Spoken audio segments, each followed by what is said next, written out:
¿sí? La idea de una mesa redonda es generar síntesis, generar debate, generar consenso. Por eso una interesante mesa, ¿sí? Donde yo quisiera partir, primero algo que nosotros lo pudimos ver en la dramatización, ¿no? De esta cercanía, de esta preocupación del médico, de este cuidado, de este respeto. Yo primero todo hago el análisis comunicativo, ¿sí? Interesante cómo Carlos miraba, cómo Carlos, su forma de ser, ¿sí? A ver, no, acá no, él no estaba actuando, él era Carlos Casalini, no. Entonces eso me parece que, porque acá no se puede actuar.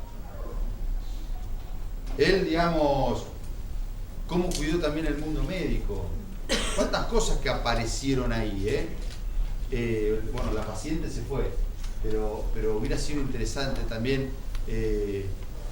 esos silencios que ella, cómo le costó llegar a decir, y cómo Carlos sabía de que había algo más. Y un montón de cosas que ustedes también están viendo y pudieron ver. Qué interesante si ustedes pudieron ver estos 7 pasos que mencionábamos anteriormente, ¿sí? De una entrada, de un saludo. Y me parece que todas estas cosas son las que nos tienen que decir. Acá el debate tiene que partir también de esto de qué esperan los pacientes, pero también de esta relación médico-paciente. ¿Por dónde va a ir?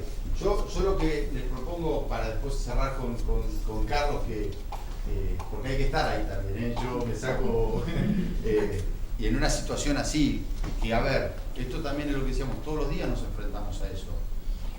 Todos los días, entre comillas, y permítanme el término, actuamos. Y actuamos ante la vida y con un escenario de vida. No es una actuación que termine y ya está. ¿Está bien? Me gustaría de que, a modo de presentación, dar carteles, pero que podamos compartir con el auditorio qué sensación tenemos de esto que vivimos recién. Cortito, pero cada uno que lo pueda para después hablar allá con Carlos. A mí, si bien era una simulación,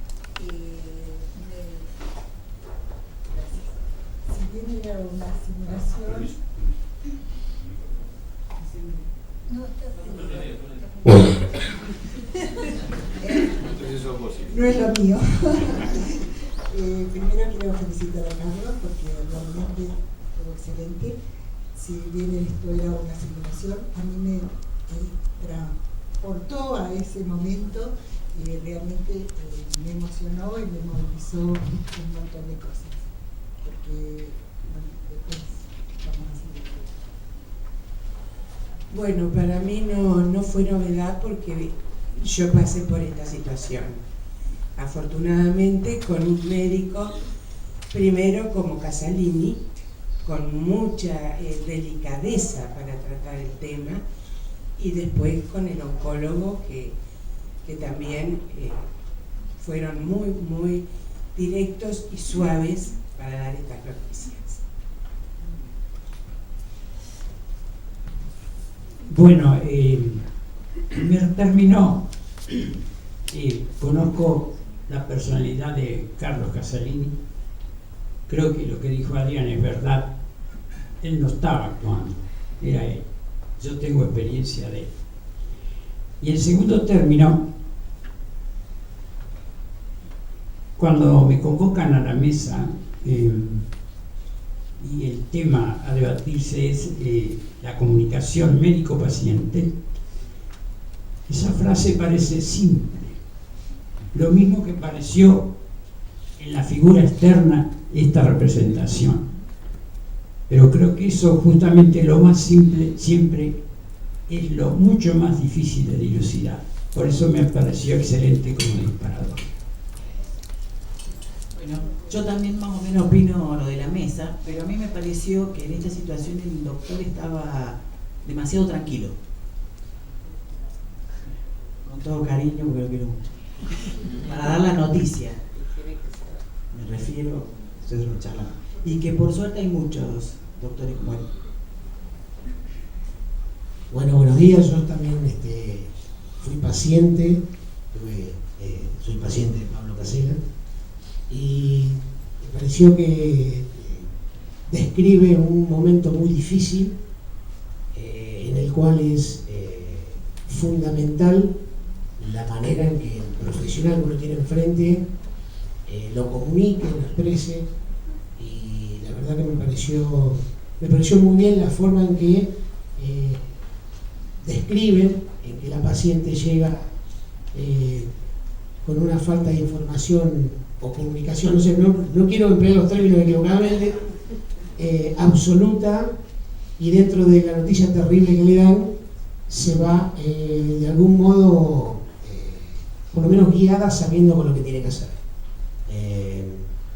La verdad que me pareció muy interesante. Yo soy abogado, soy absolutamente nuevo en todo este ámbito, pero bueno, me tocó vivirlo, y bueno, más tarde les voy a expresar por las situaciones que yo atravesé, así que bueno, lo dejo para dentro de un rato. Bueno, la intención de esto no era decir cómo se debe hacer, la intención era simplemente disparar cosas y mostrar una situación.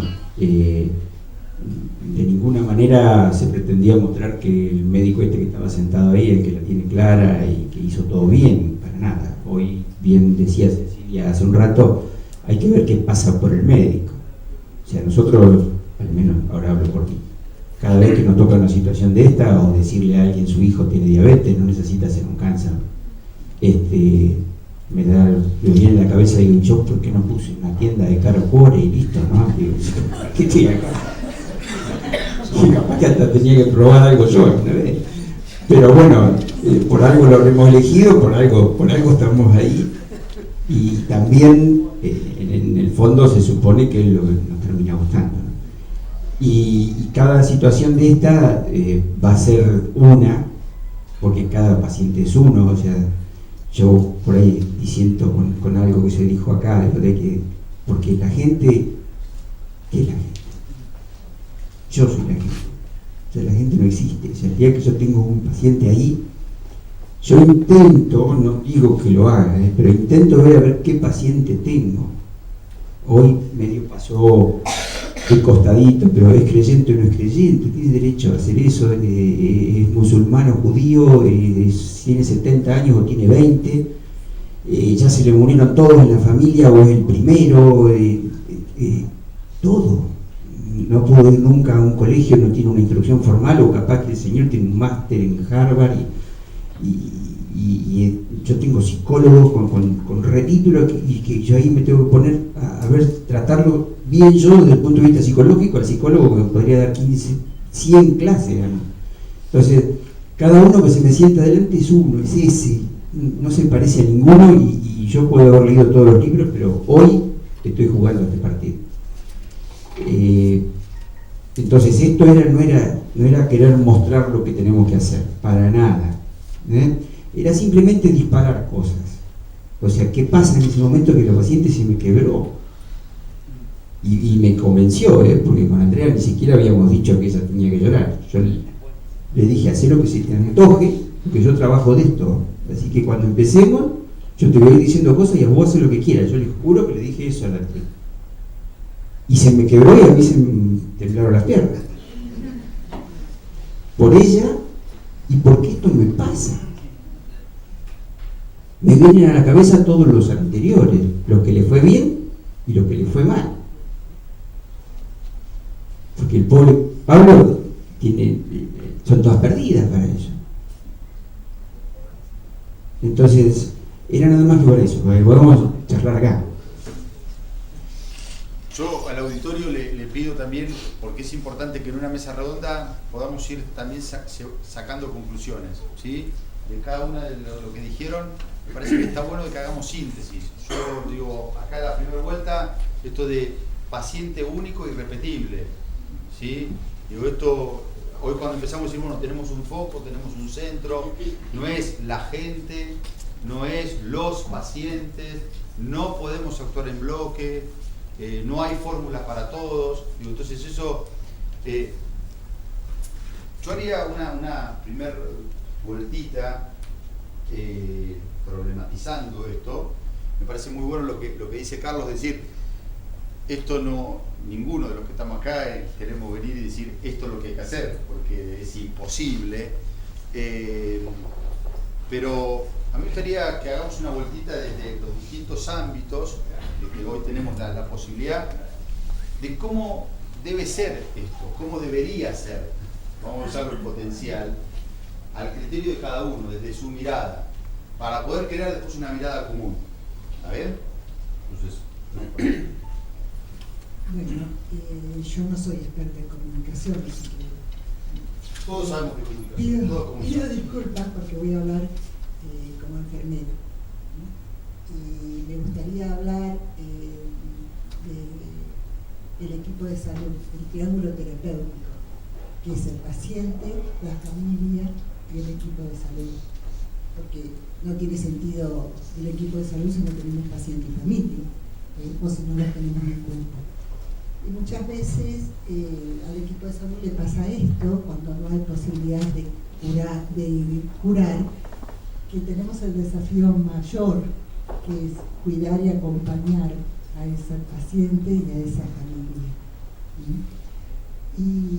Y acá hay varias cosas que ya se tocaron hoy, porque no es lo mismo, la comunicación es bidireccional, entonces para poder comunicar algo tengo que saber escuchar. A la gente de nuestra generación no se nos enseñaba a escuchar, o no se nos enseñaba a comunicar. Por suerte hoy también, como ustedes dijeron, la carrera de medicina tiene una cátedra que es relación médico-paciente, enfermería, también trata el tema de comunicación y viene atravesando todas las cátedras, la comunicación, y eso es muy importante en el equipo de salud, que nos podamos comunicar con los enfermos. Y me gustaría hablar, no sé cuánto tengo tiempo, me gustaría hablar de la comunicación en el reto más importante dentro del equipo de salud, que es la comunicación en la terminalidad. Y cuando me refiero a terminalidad, no estoy hablando del paciente oncológico, estoy hablando del paciente oncológico y no oncológico.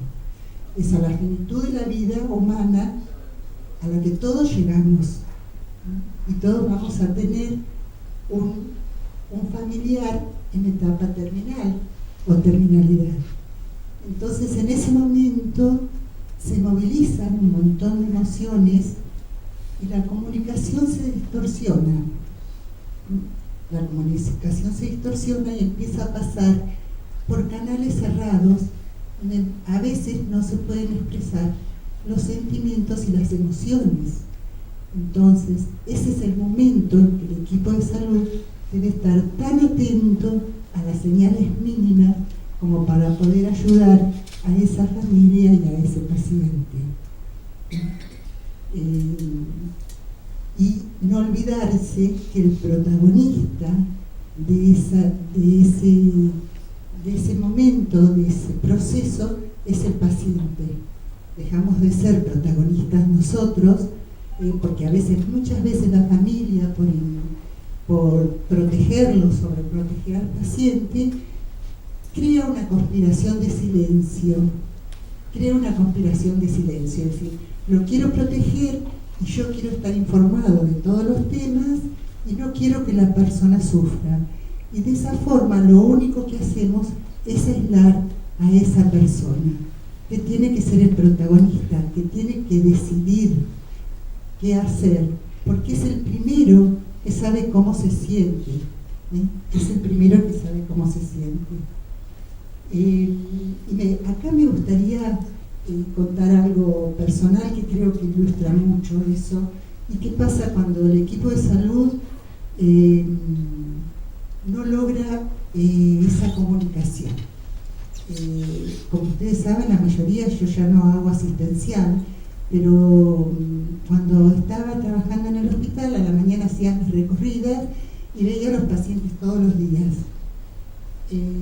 Como todos los días entraba, hablaba con la familia y había una señora en etapa de terminalidad Y la familia lloraba detrás de las puertas y en los pasillos y en el baño. No podía entender que esa persona se daba cuenta de lo que le estaba pasando. No, y después entraba y estaba al lado de ella. Hasta que un día entro, saludo, le pregunto a la familia cómo estaba la señora, y la señora me pide, por favor, a las hijas que se retiren, que quería hablar conmigo. Las hijas se retiran, cierran la puerta, yo tomo una silla y me siento al lado de ella.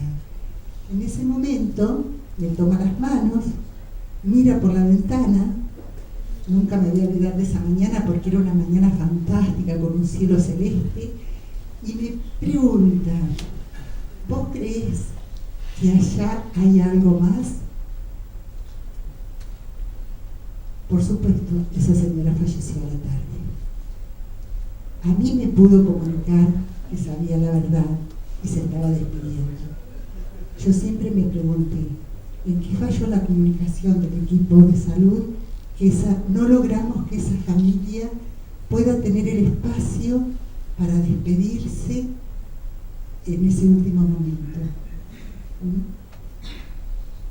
Y que la familia pueda entender que ese momento es un momento, y acá le quiero leer una frase de, perdón, les robo tiempo, ya no dejo hablar, de Ramón Vallés, que dice: el tiempo que le queda al enfermo es un tiempo de vida y no una esperanza angustiosa entre la muerte. Pero eso, muchas veces nosotros comunicándonos con ellos, logramos que ellos puedan superar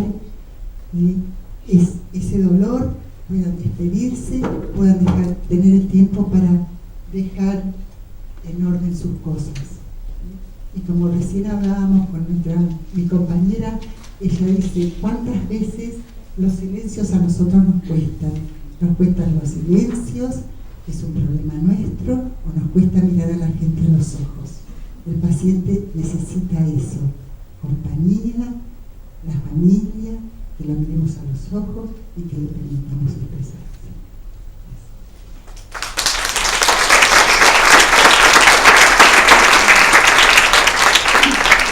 Totalmente de acuerdo en todo lo que acaba de decir ella. Fundamentalmente, en el momento del diagnóstico, lo que necesita el paciente es estar acompañado. Tuve la suerte de que mi clínico tuvo la delicadeza, pobre le tocó al mayor, a mi hijo mayor en ese momento, que me sigue acompañando, de estar al lado mío para recibir la noticia. No era agradable escucharlo, para nada, pero siempre digo lo mismo, tuve la suerte que me vendieron el producto tan bien que yo lo compré con ganas. Tuve ganas de hacerme todos los estudios, tuve suerte de tener un clínico que me acompañó en todo momento, que yo llegaba con una radiografía, ya tenía el turno para la tomografía. Llegaba con la tomografía, ya tenía el turno para el oncólogo. Es decir, me resolvió junto a mi familia todos esos problemas, esos trastornos que trae el diagnóstico, la etapa diagnóstica. Sí, es fundamental el apoyo de la familia y que se hable del tema. Cuesta, duele, pero es fundamental que yo, si hoy tengo ganas de llorar, decir, estoy llorando porque no sé mañana qué me va a pasar. En realidad, hace 9 años que yo tengo el cáncer de pulmón y todavía sigo molestando. Ya de otra manera, con una recaída en el medio, pero siempre acompañada de los profesionales y de la familia. Eso es fundamental. Y de la mirada también de las enfermeras. Eso no tiene precio. Pues seguimos.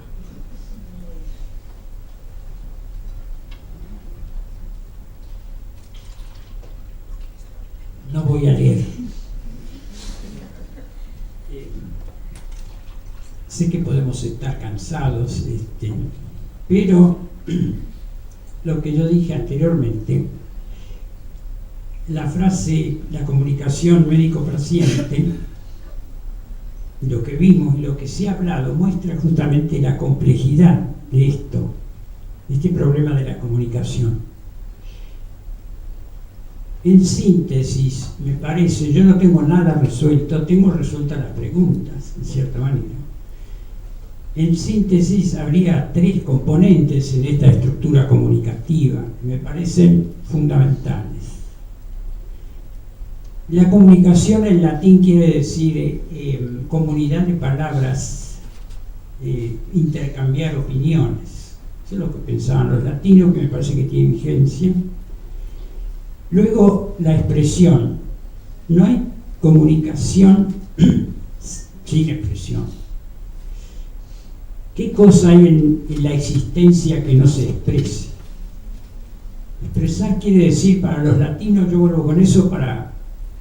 así me creen más, como decía, ¿no? Quiere decir apretar la almendra para que largue el aceite, fíjense ustedes. Entonces, expresarse quiere decir hacer fuerza para que algo salte. Todo se expresa en la existencia.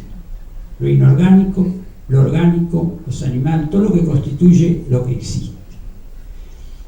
Pero no habría expresión si no hay qué, si no hay intérpretes de la expresión.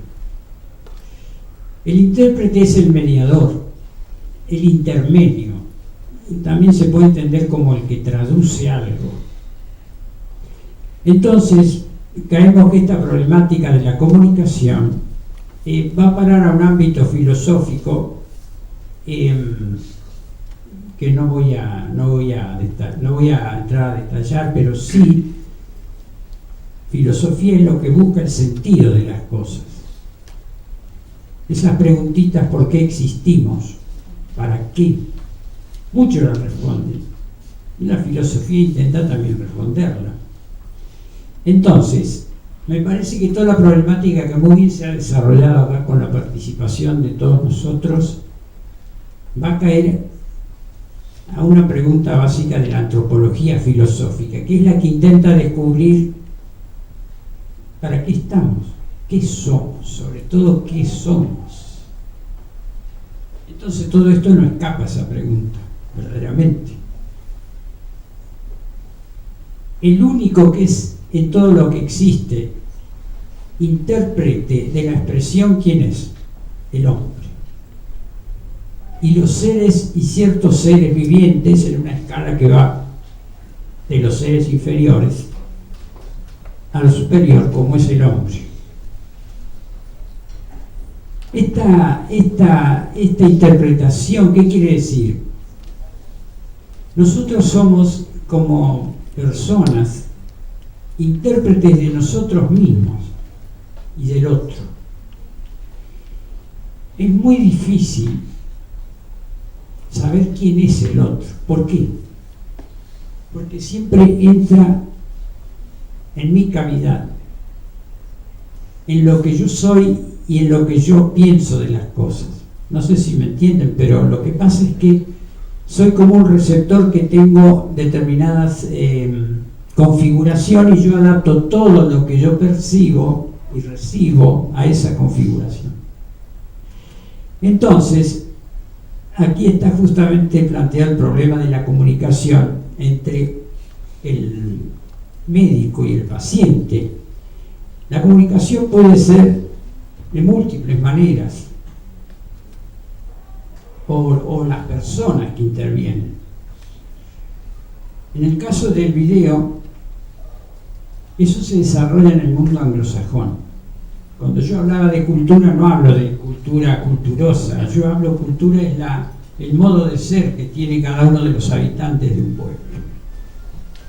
Si es una cultura auténtica, lo cual también es muy problemático, entonces ahí la comunicación para ellos no estaba mal, incluso ese médico, una especie de autoridad, luego el grupo de practicantes y distribuían, Ella no está totalmente desconforme porque está en ese ámbito. Su mirada expresaba otra cosa. Pero en principio era algo común a los dos, al médico y al paciente. Si nosotros pensamos esa comunicación como la que se desarrolló en la pequeña escena, realmente eso es otra forma de encarar el problema y que nos expresa a nosotros latinoamericanos y argentinos, a pesar de todo lo que somos los argentinos. Entonces, en la comunicación es necesario calibrar los niveles. El médico es un científico, el paciente puede serlo o no puede serlo. Y plantear eso de mil maneras, de otro tipo de comunicación. Pero me parece que la solución de este problema está más allá de toda racionalidad. Cae en un campo ético, en un campo moral, que es la compasión. La compasión. ¿Compasión qué quiere decir? En realidad lo que decían los griegos es padecer con. Si bien yo soy intérprete del otro para una visión media intelectual, sin embargo hay hechos que me juntan al otro en su desgracia o felicidad. Pasos en griego quiere decir en realidad el padecer situaciones. Entonces, es necesario que, y eso hace, como se dijo acá muy bien, me parece, a toda la preparación del hombre médico, porque el médico primero es hombre y después es médico. Debe ayudarse él mismo a salir al encuentro moral con el otro, porque eso va a descubrir esa unidad secreta que hay entre todos nosotros y que está oculta por todos los elementos culturales que nos rodean y que apagan y que nos construyen una cárcel en nosotros mismos y donde nosotros no llegamos a ver ni siquiera por la ventana al otro. Por eso es un desafío, por eso yo creo que este tipo de reuniones, si bien los problemas son tremendos, verdaderamente llegar a tomar cierta conciencia de que debemos caer en un terreno ético fuera de toda racionalidad para un encuentro entre dos seres humanos.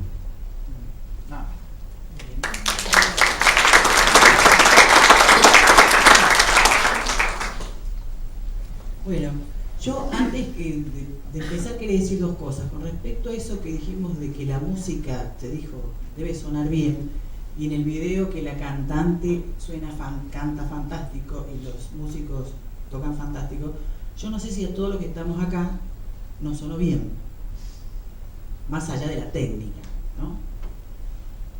Bueno, eso es una pregunta. Y tampoco creo que una primera consulta haga que fracase un vínculo. Porque si pensamos que con una primera consulta, aunque sea un desastre, aunque uno se haya llevado mal con el oncólogo, que tenga mal modo, es poco esperanzador. Se supone que con una sola vez que uno tenga una mala relación fracasamos, entonces no tenemos esperanza de nada. Eso es una cuestión que quería decirles.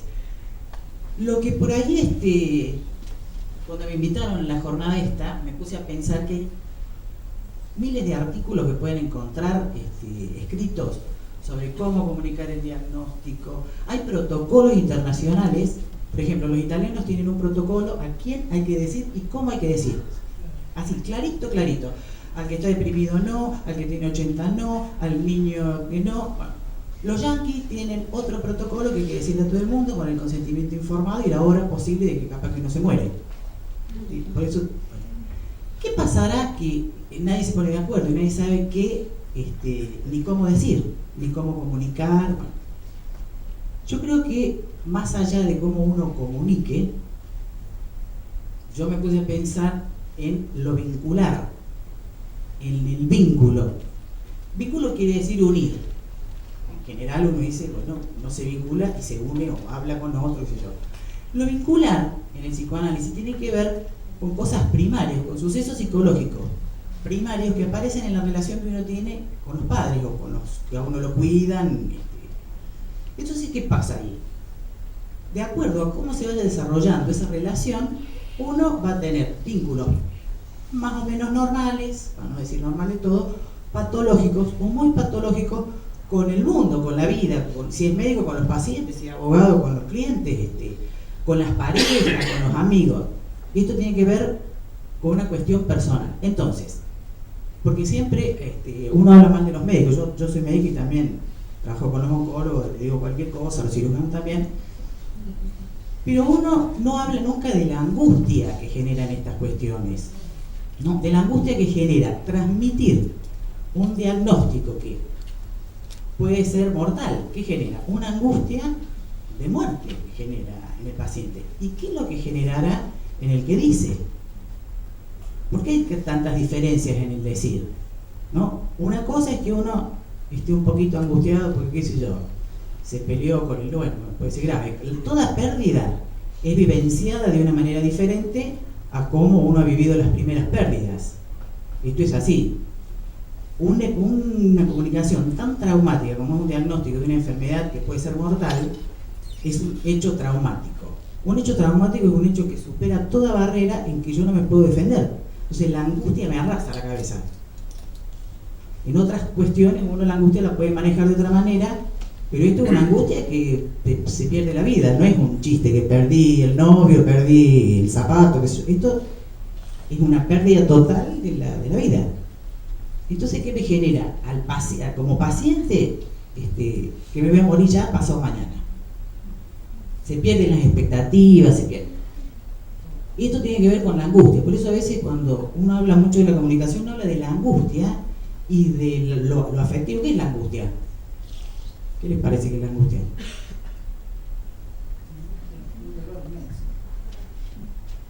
Porque a veces uno se cree que la angustia es un síntoma. La angustia es un afecto. Un afecto que afecta al yo.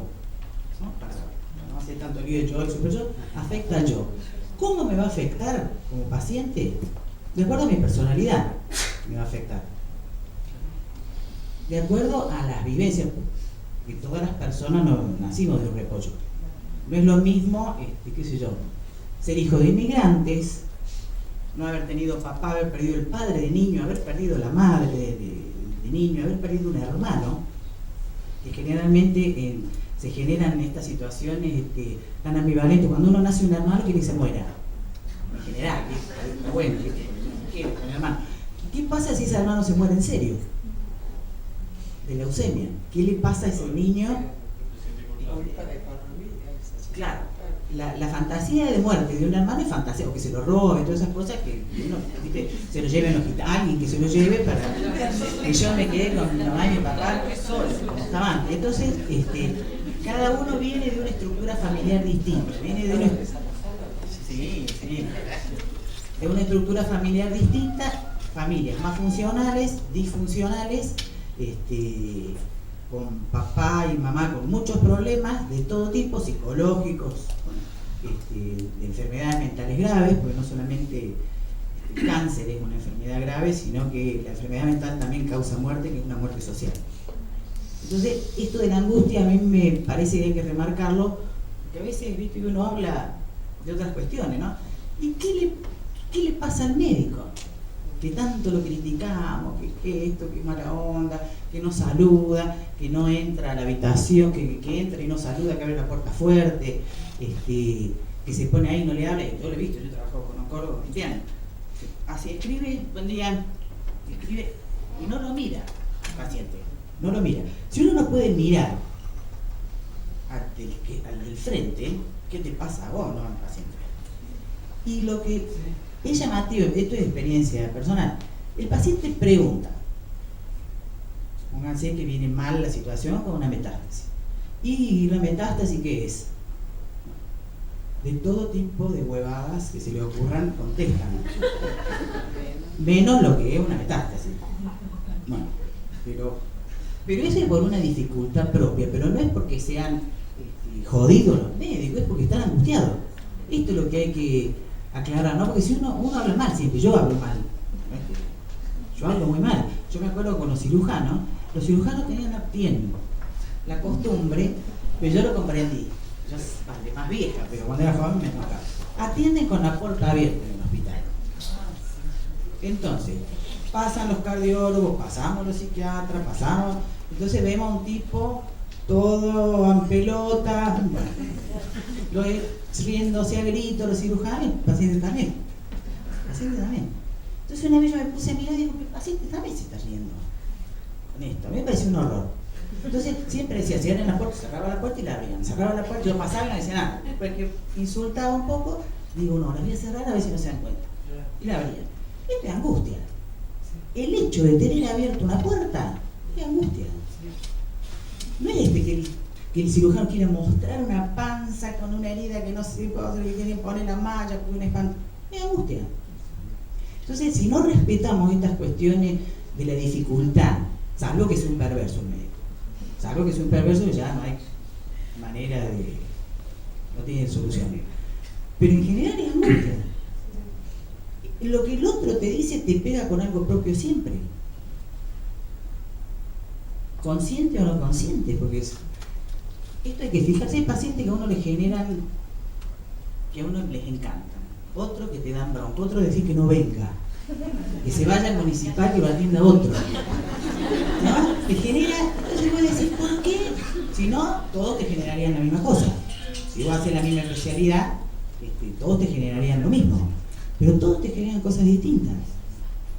Hay incluso físicamente te generan, ¿viste? Te moves, haces cosas raras que no haces con otros, te pones inquieto, contestas mal, y por ahí uno se engancha, el médico se engancha con el decir del paciente cuando el paciente agrede, y con eso hay que tener cuidado. El paciente tiene derecho a agredir, a mí me han dicho que no, que sí tiene derecho a agredir.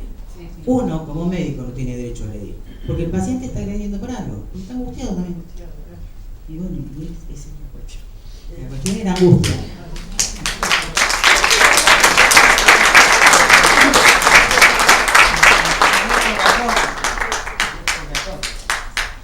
Bueno,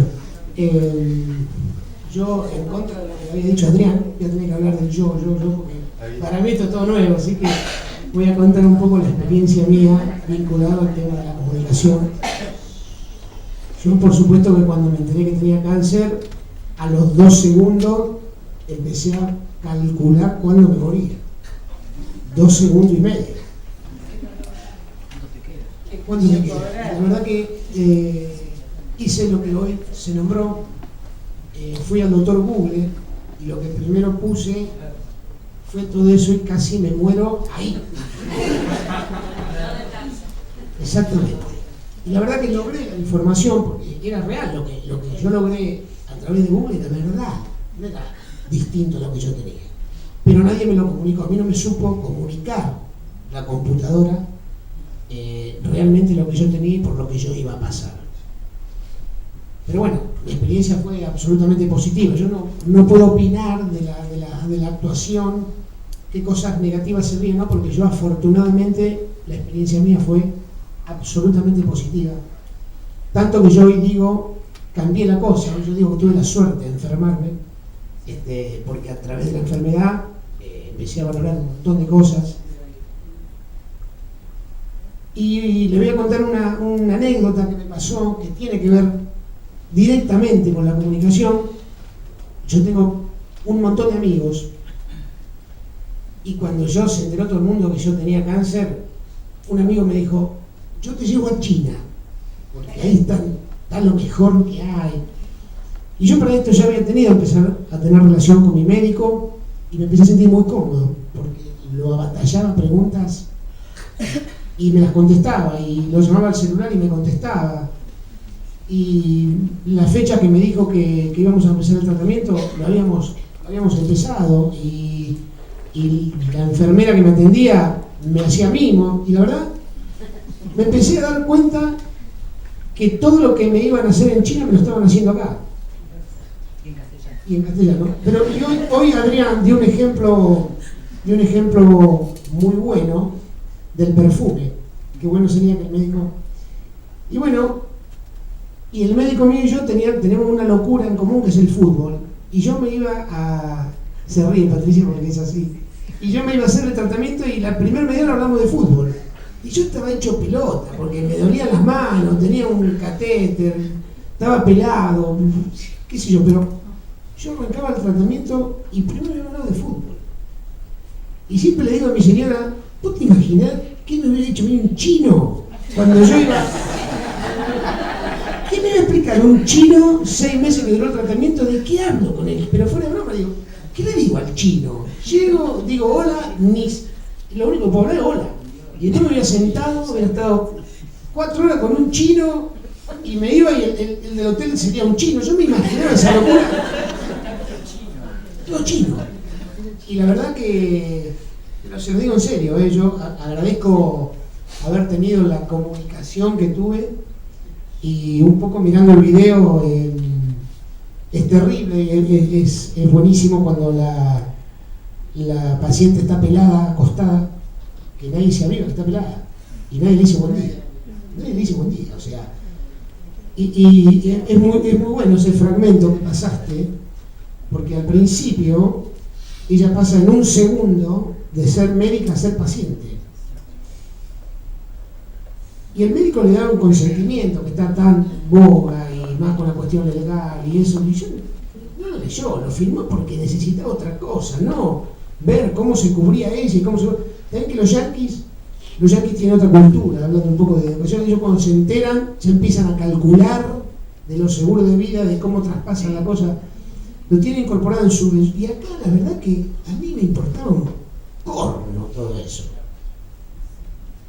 Bueno, otra cosa extraordinaria es cuando el cieguito le ponen el cartel y empieza a tener sus frutos, la forma diferente que él comunicó que era ciego. Y bueno, esto tiene que ver con eso. Yo al poco tiempo, que al principio me quería morir, o dije, yo me muero de esta cosa, el cáncer me muero, sinónimo de muerte, fui a Google, y yo a los 3 meses ya estaba seguro que me llamaba, y Pablo me dejaba irme a Buenos Aires a ver a mi hijo, yo me iba a ver a mi hijo, y Pablo decía, sí, andate, y me llevaba unas vacunas, y yo hacía un quilombo, porque en Buenos Aires nadie me las quería colocar, unas vacunas pero yo nunca dejé de hacer lo que realmente hacía a diario, dentro de las posibilidades. Y tiene que ver con todas estas cosas, y hay una palabra que yo quiero utilizar, que creo que no se usó en el discurso de Adrián, que estuvo buenísimo, que es la palabra contención. Se habló mucho de información, de comunicación, pero me parece que hay una palabra emparentada a todas estas cosas que es la contención. Si yo no hubiera tenido la contención que tuve acá, yo no sé dónde estaría, porque la droga era la misma que me iban a poner en todos lados, ¿no es cierto, Pablo? La droga está todo protocolizado, como dicen ustedes, pero la verdad que la contención no está protocolizada, y a mí no sé si un chino con la mejor onda me podría haber contenido. Me la agarré con los chinos, pero bueno, uno me quería llevar a China, por eso hubiera dicho Uruguay y hubiera ido y entendía, pero estoy ensañado con los chinos. Yo no sé si me podría haber contenido. Claro, tal cual. ¿Cómo le contaban a los chinos el partido? No, bueno, realmente transmitirlo, contarles por lo que yo pasé, que fue, seguramente la ciencia ha hecho lo que corresponde, porque es así, tampoco ser tan lírico de creer que por la contención sola te curás. Pero yo creo que está a la par, para mí yo lo sentí que fue a la par, la parte de la comunicación, la contención, la parte humana, tanto que llegó un momento, y les digo esto y termino, llegó un momento que yo contenía a mis familiares. Venía mi hija y me decía, yo decía, no pasa nada, hermano. Y llegó un momento que yo me puse el tratamiento psicológico enseguida, por suerte hice todo lo que me dijeron, que tampoco hubiera un psicólogo chino que me hubiera dicho. Y llegó un momento que me dijo, che, pero tenía la cosa invertida, porque yo contenía a todo el resto, ¿verdad? Era medio ilógico lo que me pasó, pero creo que toda esta cosa es el fruto de una buena información, de una buena atención desde lo humano, y es un poco acá lo que vine a transmitir. Así que bueno, gracias por invitarme, y más allá que no me estoy despidiendo después en la vuelta que sean, pero ya que vengo con este tema, aprovecho para agradecerle a Pablo, a Ana, a toda a Patricia, y bueno, muchas gracias y pregúntenme lo que quieran. Me fue bien.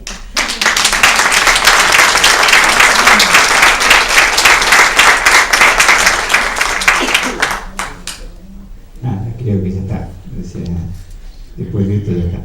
Lo único que lo acaba de decir él, en ese juego que describía Silvia, que la familia se escondía para llorar, el paciente hace lo mismo.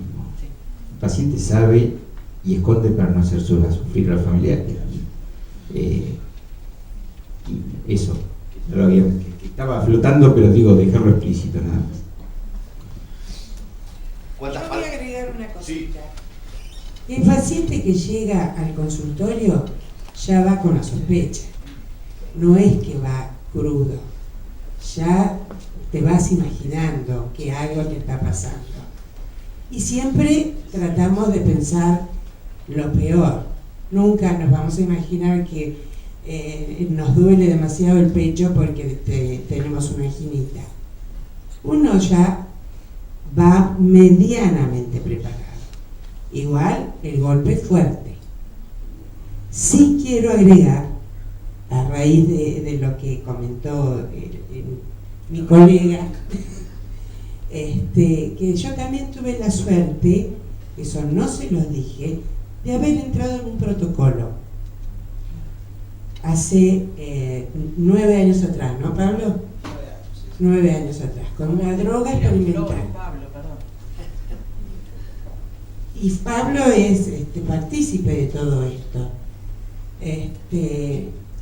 Y digo la suerte, porque en ese momento nos costó, a nivel familiar, decidir qué tratamiento seguir, si el tratamiento tradicional o el protocolo. Nos volcamos al protocolo que, como con el tradicional supuestamente no había muchas posibilidades, fuimos al protocolo. ¿Ustedes saben lo que es sentirse una reina? Sí. Llegar al hospital y que todos abran, usted viene por el protocolo, rápido, sin turnos, las tomografías, ¿qué autorización? Directo, pasábamos. Un paro en una oportunidad en el hospital italiano, no había nadie. Entré, usted viene por el protocolo a sacarse sangre. Una reina, cuidada, en todos los aspectos. Yo me sentía medianamente bien, me llamaba el doctor. ¿Qué me pasaba? Que no hablaba. ¿Cómo estaba? ¿Estás bien? ¿No estás bien? Díganme si todo eso no es tener fortuna. Lo que sí yo voy a hacer hincapié hoy, que lo digo siempre donde puedo, que todavía el tema cáncer es un tema tabú. Decimos la palabra cáncer y automáticamente pensamos ¿en qué? En la muerte. Pero no vemos cuántos pacientes oncológicos están caminando por la calle.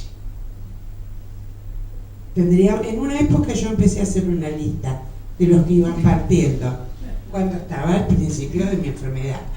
Y después dije, no, si están, ¿cuántos siguen? Y hay muchísimos. Y si nos ponemos a comparar, hay más caminando. Pero cuando decimos cáncer, decimos enfermedad terminal.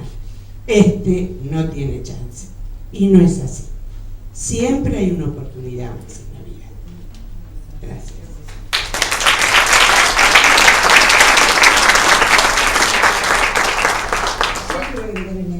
¿Cuántas palabras? ¿Querés agregar algo? Sí. Bien, vamos.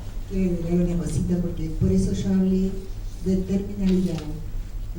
Dije pacientes oncológicos y no oncológicos, porque no quiere decir que el paciente oncológico sea Pero terminal. siempre se lo asocia. Siempre se lo asocia. Lamentablemente se lo Quiero asocia. retomar algo que vos dijiste. En esa conspiración de silencio que a veces hace la familia, ojo, ella lo dijo muy bien, el que sabe siempre cómo se siente es y qué le pasa, es el paciente. ¿Pero por qué?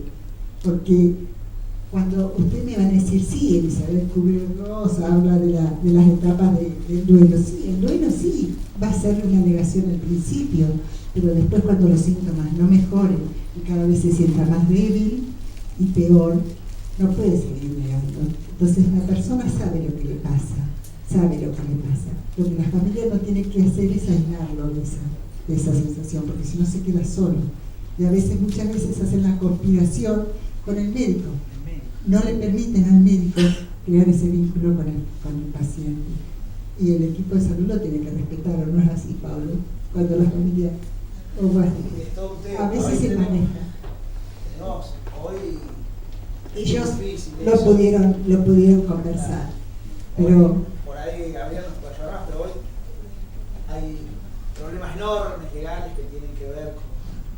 Y otra de las cosas que quería agregar, y ya no hablo más, no molestamos más, es que la gente no solamente tiene temor a morir, no nos equivoquemos, no solamente tiene temor a morir, la gente tiene temor al dolor, tiene temor a la falta de aire,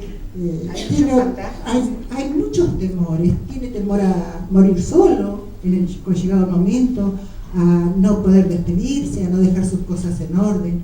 Hay otros temores que no solamente son los temores a la muerte. Gracias. Cuántas palabras que aparecen y cuántos interrogantes, y lo que dijimos también hoy, ¿no? Hoy empezábamos diciendo qué importantes son estas jornadas, ¿no? Yo invito también a los que organizan este tipo de jornadas que vayamos registrando todos los temas, porque acá decimos qué bueno sería profundizar esto, profundizar aquello, y me parece que eso es el capital que también nos tenemos que llevar. Yo no tengo dudas de que, siendo médico, enfermero, docente, uno es en el otro, ¿sí? Y uno se realiza en el otro. El que me reconoce a mí médico, el que me reconoce enfermero es el otro. Y acá es donde a mí me gustaría, para comenzar a cerrar y hacer síntesis, dar una vuelta más. Vamos a empezar por Carlos. ¿A qué no tenemos que renunciar en esta relación médico-paciente? Hoy apareció la palabra, también decir, bueno, no nos olvidemos del médico, porque el médico también está involucrado. No es que el tipo está ahí y ya está. Y Carlos lo expresó bien también, y en el momento, Andrea ¿sí? En el momento que Andrea, y también a él, yo que lo analizaba comunicacionalmente en ese momento, y como dijo él, no estaba preparado esto, y él todos los días, y que Pablo, y así, esto pasa. Entonces, yo digo, ¿a qué no tenemos que renunciar en esta relación médico-paciente? Teniendo en cuenta un encuadre, teniendo en cuenta una profesión, teniendo en cuenta una relación, teniendo en cuenta el servicio, lo que vienen a buscar. Esa es la pregunta, ¿no? Así como, ¿qué es lo que no tenemos que perder?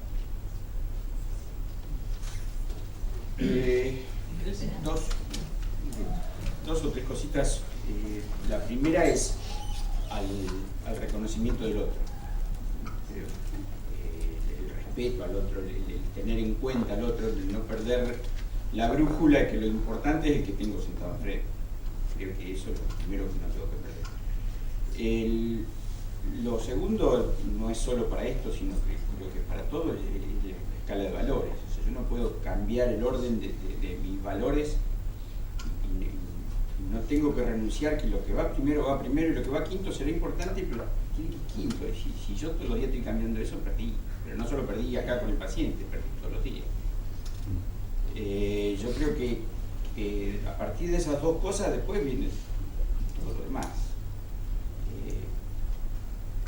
Creo que lo dibujó muy bien, no recuerdo, Gabriel, cuando dijo que no quería ir a tratarse a China.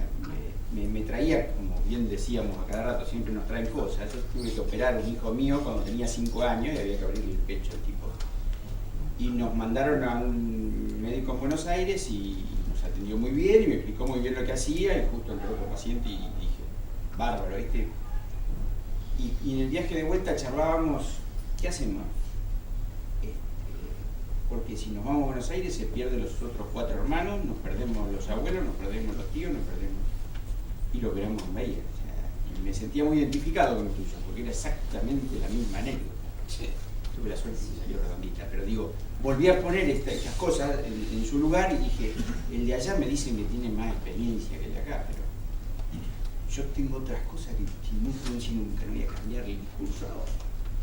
O no voy a embarrar con el codo, o borrar con el codo lo que escribo.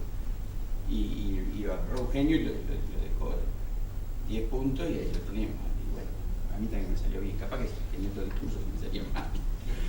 Pero no me tengo que olvidar del otro y no me tengo que olvidar de mis valores. Antes de que terminemos, quería hacer un reconocimiento al personal de enfermería, que es el que se banca todas las quejas que tienen los pacientes y pueden hablar mal del oncólogo, por suerte. O el psicólogo, ¿viste? Con el psicólogo que también pueden hablar mal, tienen un espacio de queja, porque si no, no te puedes quejar con el médico, pero se pueden quejar con el personal de enfermería que realmente los contienen, y creo que para hablar de contención por ahí la enfermería es fundamental. Y la complicidad que se hace entre el paciente y la enfermera, ¿no? Y las recetas que le hace la enfermera. Un poquito menos gota, tomaste antes de doctor, no, toma 5. Bueno, yo respondiendo a la pregunta que hizo Adrián, ¿qué es lo que no hay que renunciar? Yo creo que, viendo la fotografía de la verdad de enfrente, yo creo que los médicos no son todos que no se saben expresar, que no contienen. También hay que ponerse un poco en el lugar de profesionales que atienden, no sé, cantidad de tipos por día, y también tienen sus despelotes, también no son médicos ni nada más. Y un poco en el tema de la película, parecía como que los que estaban revisando a la paciente también eran tipos que eran unos genios, unos preparados, iban a terminar siendo unos fenómenos seguramente, y el hombre que la atendía parecía que era un oncólogo calificadísimo.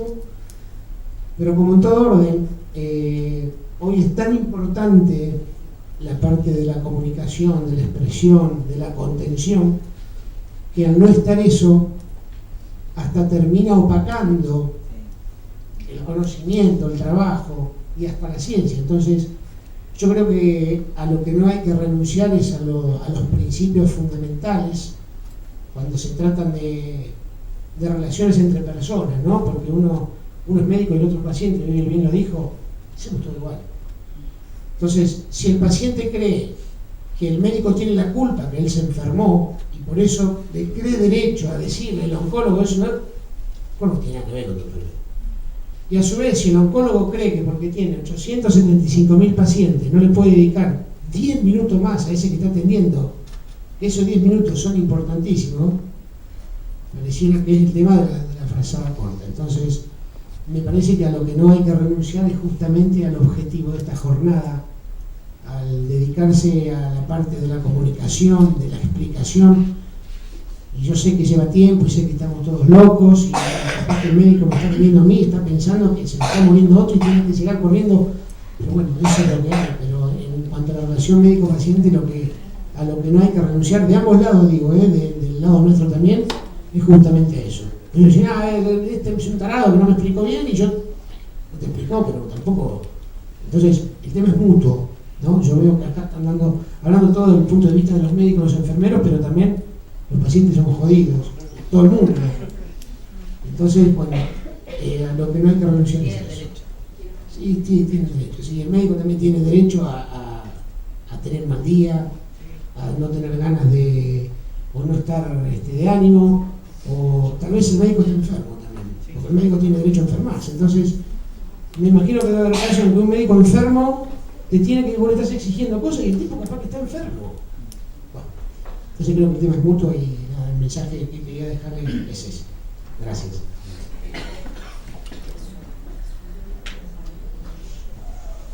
Bueno, la pregunta es ¿a qué debemos renunciar? A mí me parece que eso lleva a una cuestión mucho más genérica, justamente a lo contrario, ¿a qué es con lo que debemos renunciar? Yo hincapié siempre hecho en este problema de la cultura como un conjunto de bienes que expresan valores. Vivimos, y tenemos que decirlo sin temor, vivimos una cultura burguesa inauténtica que nos indica valores donde realmente son disvalores. Y eso a todos nos abarca, porque con las redes informativas estamos, digamos, débiles para defendernos ante ese bombardeo de cosas. La televisión, las radios, el cine, todo aquello que, si bien puede haber cosas auténticas, sin embargo son las menores. Se nos ha hecho un hombre masa, o sea, donde se desestima la reflexión. Todo aquello que lleve a la reflexión es inauténtico, es algo que no sirve para nada. Solo sirve algo que sirva para crear piripichos, cosas, para engatusarnos, para clavarnos en una situación de la que es muy difícil salir. Solamente estos ámbitos de reflexión pueden ir rompiendo esa capa que tanto nos gusta porque es muy sensual. ¿A quién no le gusta toda la parafernalia esta que hay de cosas, de objetos, y se crean más objetos para que estemos más objetivados, para que seamos más objetos? Entonces, después, ¿qué pasa? Y como decía Adriano, yo te vendo el producto, sí, está bien, él lo decía en un sentido metafórico, pero realmente es eso. Entonces, ¿cómo zafa el médico y el paciente de eso? Ella planteó un problema muy interesante, el de la angustia. La angustia ante la muerte, sí. Pero ¿qué pasa con la sociedad liberal? La sociedad liberal trata de ocultar el fenómeno de la muerte. Y pintan los cadáveres y hacen cosas rarísimas para... Eso como que no existe. Los muertos van al cementerio lo más rápido posible, parecía una carrera de regularidad. ¿Por qué? Porque eso nos afecta a nosotros mismos, porque nos han formado una conciencia en la cual la muerte no tiene que estar presente. Porque la vida feliz que nos proponen, la vida feliz que nos marca, la vida feliz consiste realmente en un total disvalor. Entonces, nosotros tenemos que decir en qué consiste la felicidad de la vida. En ser éticos, en tener al otro como nosotros mismos. Si bien yo tengo una representación del otro y el otro de mí, sin embargo, yo tengo que buscar penetrar esa interioridad y que yo sea penetrado a su vez por esa interioridad. Y eso es lo que debe resolver la educación en las universidades para los médicos y en el paciente, para que no se traguen todos los pañuelos, los pececitos de colores como hacían los conquistadores acá cuando llegaban, para que estemos totalmente felices, contentos, como una masa totalmente infeliz.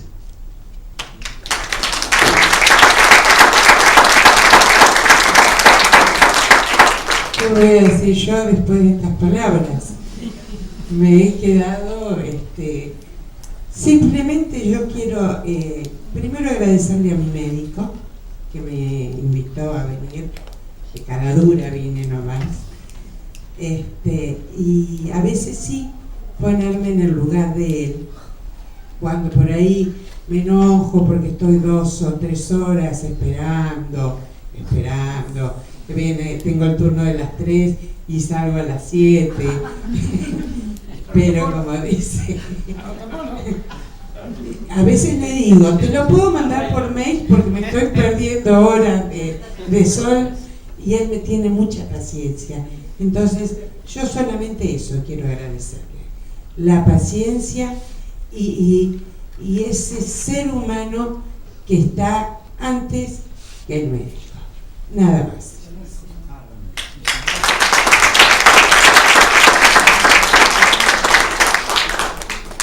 Yo por ser la última me parece que ya quiero todo, pero me parece que esto, lo que no tenemos que perder es esto, reunirnos y hablar del tema, hablar de lo que es comunicación. Por eso mis felicitaciones a todo el grupo organizador, ¿sí? Y el reconocimiento, porque hoy además de hablar de comunicación se reconoció los roles de todos los integrantes del equipo, es decir, de ese triángulo terapéutico se reconoció al grupo de salud, se reconoció a los pacientes y se reconoció a los médicos. Muchas gracias. Yes.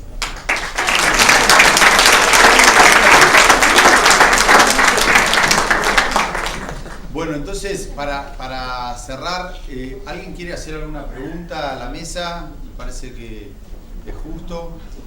¿Algún comentario? O callen, ¿eh? Es el momento de preguntar si alguien quiere hacer un aporte también. No, yo lo único que quiero decir es que además de la relación, que no es este el tema, ¿no es cierto?, pero que indirectamente afecta también a la relación médico-paciente, es la relación entre los diferentes actores de salud. Y eso se ve mucho, sobre todo en algunas ciudades como esta, donde somos muy individualistas. Es raro encontrar lugares donde tengamos un trabajo multidisciplinario y donde nos comuniquemos entre todos, todos bajemos una misma línea de comunicación. Es muy frecuente encontrar con pacientes que vienen lo operamos y le sacamos todo, que está fantástico. Dice que sientan ahí y vos tenés que remontar todos los factores pronósticos y tenés que explicarle que está bárbaro, pero hay que hacer una terapia. Ese punto de cada uno dar una información distinta, de no trabajar realmente, a veces vemos en los hospitales que somos un conjunto de individualidades, pero no somos realmente un equipo. Eso también altera la relación médico-paciente, porque en general el paciente habla con 4 o 5 personas que en teoría son parte del mismo hospital y recibe 4 o 5 informaciones distintas. Ese yo creo que es el desafío para futuro y es el camino también que tenemos que transitar. Mejorar la relación con el médico y el paciente y mejorar la relación entre los agentes que intervenimos en esa situación. Creo que pasa por ahí. Bien, para hacer un cierre de esta parte, yo hago siempre un ejercicio que tiene que ver con la comunicación y con esto que también se mencionó ahí de la comunidad. ¿Sí? Comunicación tiene que ver con esa común unidad. Y me parece bueno de que lo podamos hacer a modo también de evaluación. Hoy decíamos que las palabras tienen su peso, tienen su poder, tienen su llegada. Entonces, yo siempre hago, cuando terminamos las clases o cuando terminamos algún encuentro de estas características, un ejercicio que está bueno que participemos todos libremente, pero respetando la consigna, ¿sí? Para que podamos participar todos. La consigna es: ¿qué nos llevamos de la mañana de hoy? ¿Sí? Desde que arrancamos hasta ahora. Pero eso lo tenemos que hacer diciendo una palabra. No puede ser más, ¿eh? La palabra va a resonar en cada uno de muchas maneras. ¿Sí? ¿Se puede repetir? Sí, se puede repetir, no hay problema la palabra. Lo importante es qué me movió. ¿Vieron hoy cuando yo les contaba esto de las presentaciones de apertura? Que después lo vimos cuando Carlos llamó a Andrea en el saludo, cómo llegó. Bueno, y yo le contaba esa investigación que se había hecho de decir, bueno, ¿cómo se va? Si yo corto ahí a Andrea y a Carlos, ¿qué sensación le quedó a esa persona? Que capaz que a Andrea, si la tuvieron acá en ese momento, le decimos, ¿qué sentiste? Porque ese ejercicio que hicimos hoy, y se lo propongo a Carlos en algún momento, para otra jornada, ir cortándolo. También es muy difícil cuando es el santo y esas cosas, pero para ir haciendo, mirá, acá se está sintiendo esto, acá se está, este es el escenario, mirá la mirada acá. En un momento Carlos bajó la mirada, porque hablaba, digo, bajó la mirada y después tuvo que salir, hay que estar ahí, Digo, bueno, todas esas cuestiones, si uno va cortando, es decir, ¿qué palabras te va? Por lo general la gente define primero con una palabra y después le agregas una descripción, una narración de esa palabra. Entonces, la propuesta es, para hacer el cierre, que podamos ir libremente, yo empezaría por hacia atrás, libremente, no, que podamos hacer, ¿sí? Que podamos decir una palabra, ¿sí? Del qué nos llevamos de hoy. ¿Está bien?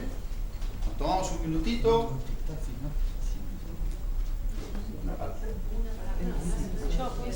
Sí, ya la decimos directamente, decimos... Empatía. Empatía. Tenía 3, pero bueno. No, una palabra. Empatía tenía 3, pero... Empatía. Bien. Empatía. Tranquilidad. ¿Dónde? Tranquilidad. Tranquilidad. Empatía, tranquilidad. Volver. Volver. Comprensión. Comprensión. Compromiso. Responsabilidad. Responsabilidad. Respeto. Desafío. Desafío. Vocación. Vocación. Comprensión. Comprensión. Escuchar. Escuchar. Conciencia. Conciencia. Aprendizaje. A ver, da uno. Aprendizaje. Humanidad. Humanidad. Paciencia. Paciencia. Cuidado. Cuidado. Alegría. Alegría. Honestidad. Honestidad. Coherencia. Coherencia. Confianza. Confianza. Vínculo. Vínculo. Dijiste otro.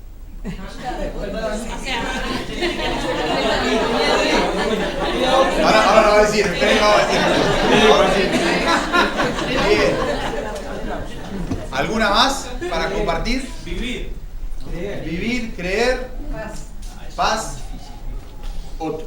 Otro. Bien. Amor. Proyecto. Proyecto. Dije dos. Bueno, a ver. Construcción. Tiempo. Único. Esperanza.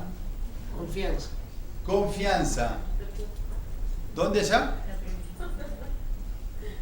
Ah, un chiste. Bueno, muy bien. Qué interesante hubiera sido, si bien debe haber quedado grabado, tomar nota de todas esas palabras. Porque por ahí... Pero no las presto. Muy bien.